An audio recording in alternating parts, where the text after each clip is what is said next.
Okay, so imagine this. Someone sits across the table from you and offers you a deal. Take this smaller amount of money right now, guaranteed, no risk, or walk away and bet on something bigger that could be worth a fortune down the road. Sounds simple, right? Just do the math. Pick the bigger number, done. Except here's the thing. Almost nobody actually does that. And I mean that literally. There's decades of research and real, documented business history showing that humans are shockingly bad at this exact decision, over and over again, even when the stakes are enormous. Even when it's not thousands of dollars on the line, but literal fortunes. Here's the one that still makes people wince when they hear it.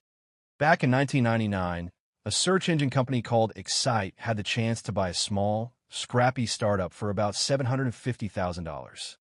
That startup was Google. Excite passed. Google went on to become one of the most valuable companies on the entire planet. $750,000 turned down for a company that would eventually be worth well over $1 trillion. That's not a rounding error in a decision. That's one of the most expensive no thank you moments in business history. And look, I know what you're thinking. That's easy to say in hindsight. Nobody could have known Google would become Google. And you're right, that's exactly the point of this video. This isn't really a story about search engines. It's a story about your brain and the very specific, very predictable way it sabotages decisions involving uncertainty, risk, and long-term thinking. Because the truth is, you make smaller versions of this exact mistake constantly, probably every single week, and you don't even notice it happening. Let's break down why humans do this, because once you see the pattern, you cannot unsee it, and honestly, that's the whole point. The first reason is something psychologists call loss aversion, and it's one of the most well-documented biases in behavioral economics. The groundbreaking research on this, done by psychologists Daniel Kahneman and Amos Tversky, found that losses feel roughly twice as painful as equivalent gains feel good. Losing $100 hurts about twice as much, emotionally, as finding $100 feels good. This sounds small until you realize what it does to big decisions. When someone offers you a guaranteed smaller amount versus a risky larger amount, your brain isn't actually weighing the numbers fairly. It's weighing the pain of a potential loss so heavily that it distorts the entire calculation. You'll take the guaranteed smaller payout almost every time, even when the math clearly favors the bigger bet, because your brain is fundamentally more afraid of losing than excited about winning. Think of it like this. Imagine your brain has two employees. One calculates actual numbers, probabilities, expected value, cold hard math. The other one just feels things and screams loudly the second there's any risk of loss. Here's the problem. The screaming one has a louder voice. Almost every single time, in the moment of decision, the screaming employee wins the argument, even when the calculator employee had the better answer the whole time. Now, let's talk about the second reason, which is honestly even sneakier. It's called the certainty effect, and it's closely related but distinct from loss aversion. Humans place a wildly disproportionate value on things that are guaranteed compared to things that are merely highly likely. Research consistently shows that people will often choose a guaranteed smaller reward over a probable larger reward, even when the probable option has a significantly higher expected value. The word guaranteed does something to the human brain that no amount of favorable odds can compete with. It's not really about the math at all. It's about the emotional relief of certainty itself. Here's a real-world example that plays out constantly in negotiations, business deals, and even everyday life. Someone gets offered a lump sum settlement instead of pursuing a claim that could be worth significantly more but comes with some uncertainty. An overwhelming number of people take the smaller guaranteed amount, not because they ran the numbers and it made sense, but because uncertainty itself feels like a cost separate from the actual financial risk involved. Now here's where this gets really interesting, and this is the part of the story that involves actual regret, documented on the record by real people who lived through decisions like this.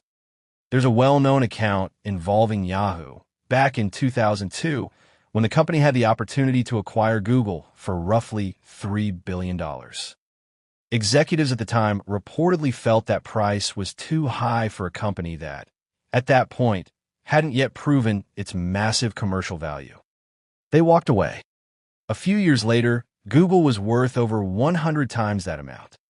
This wasn't a case of bad math on paper. $3 billion sounded like a lot of money at the time, and by every normal business standard of that era, it was a reasonable amount to hesitate over.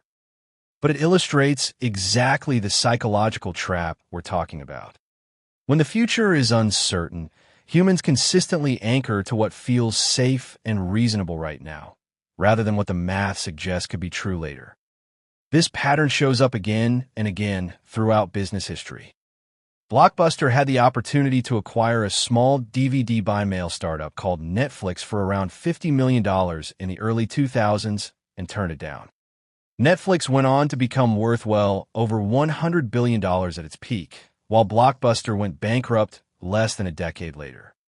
Kodak, the company that essentially invented digital camera technology internally, chose not to aggressively pursue it because they were worried it would cannibalize their wildly profitable film business. Digital photography exploded anyway, without them, and eventually made their film business worthless. Notice the pattern in every single one of these stories. It was never a lack of information. These were unaware or careless companies. They had access to the data. They saw the potential. What they lacked wasn't intelligence. It was the psychological ability to sit with uncertainty long enough to bet on a future that hadn't fully proven itself yet. So why does this matter to you? Someone who isn't running a billion-dollar company and probably isn't getting offered the next Google anytime soon? Because this exact same psychology plays out at every single financial scale, including yours, including mine, including literally everyone's. Think about the person who keeps their money sitting in a savings account earning next to nothing because the stock market feels risky. Even though historically, over any 20 or 30-year period, the market has reliably outperformed cash by a wide margin. That's loss aversion. Live in your own bank account. Think about someone who takes a slightly lower salary at a stable, boring job instead of a role with more upside but less certainty, even when the higher upside role is genuinely the better long-term bet. That's the certainty effect. Live in your own career.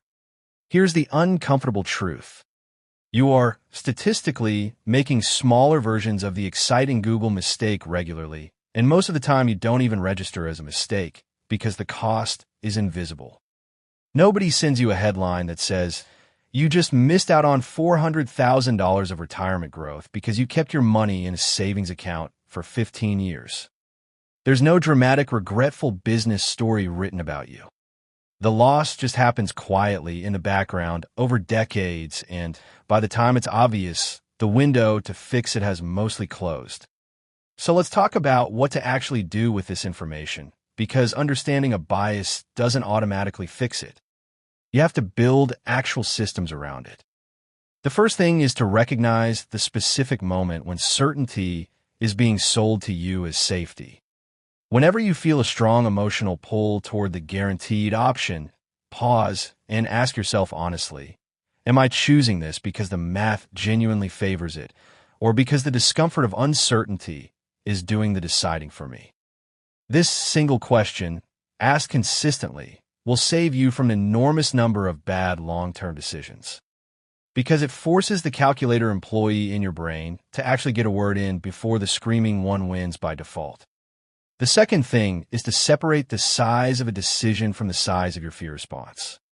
Big decisions trigger big fear, but big fear doesn't mean the risky choice is actually wrong. It just means your brain is treating it as dangerous by default. Some of the most consequential financial decisions in history were made by people who were willing to sit with genuine discomfort for a period of time, without letting that discomfort make the decision for them. The third thing is to actually run the expected value math when you can, even roughly. Expected value just means multiplying the potential outcome by the probability of it happening and comparing that number across your options. It sounds technical, but you don't need a finance degree to do a rough version of this. If a safe choice has a small, guaranteed return, and a risky choice has a meaningfully larger potential return with reasonably good odds, the math will often surprise you. Doing this on paper, literally writing the numbers down, takes the decision out of your emotional gut and puts it somewhere your rational brain can actually see it clearly. The fourth thing, and this one is honestly more important than people realize, is to build a habit of long-term thinking through small, low-stakes practice. You cannot expect yourself to correctly navigate a rare, high-stakes, once-in-a-lifetime decision if you've never practiced tolerating uncertainty on smaller decisions first. Every time you resist the urge to pull your investments out during a scary market dip, every time you choose the slightly riskier but higher potential path in a small decision, you're training the exact mental muscle that saves people from exciting Google-level regret later on. And the fifth thing, maybe the most important, is to accept that you will get some of these decisions wrong no matter what you do, and that's actually fine. The goal was never to bat 1,000 and correctly predict every Google before it happens. Nobody does that, not even the most successful investors and entrepreneurs alive. The goal is to build a decision-making process that consistently gives you better odds over your lifetime, so that even when individual bets don't pay off, your overall trajectory still moves in the right direction. Here's what I want you to sit with after this video ends. Somewhere out there, right now, there's a version of this exact story playing out in your own financial life. Some decision you're avoiding because it feels uncertain, even though a clear-headed look at the actual numbers might tell a very different story than your gut is telling you. Maybe it's starting to invest instead of holding cash. Maybe it's negotiating for more instead of accepting the safe, comfortable offer. Maybe it's simply admitting that this safe choice you've been making for years has actually been quietly costing you more than the risk ever would have. The people in these stories, the ones who turned down what eventually became fortunes, weren't fools. They were regular decision makers, operating under the exact same psychological wiring you and I have, in a moment where uncertainty felt heavier than the math actually justified.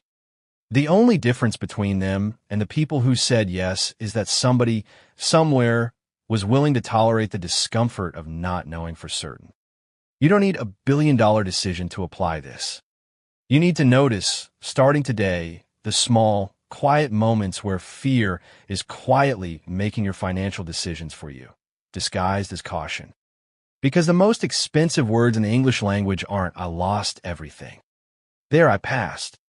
And most of the time, nobody even writes a story about it. It just happens quietly in your own bank account, one overly cautious decision at a time.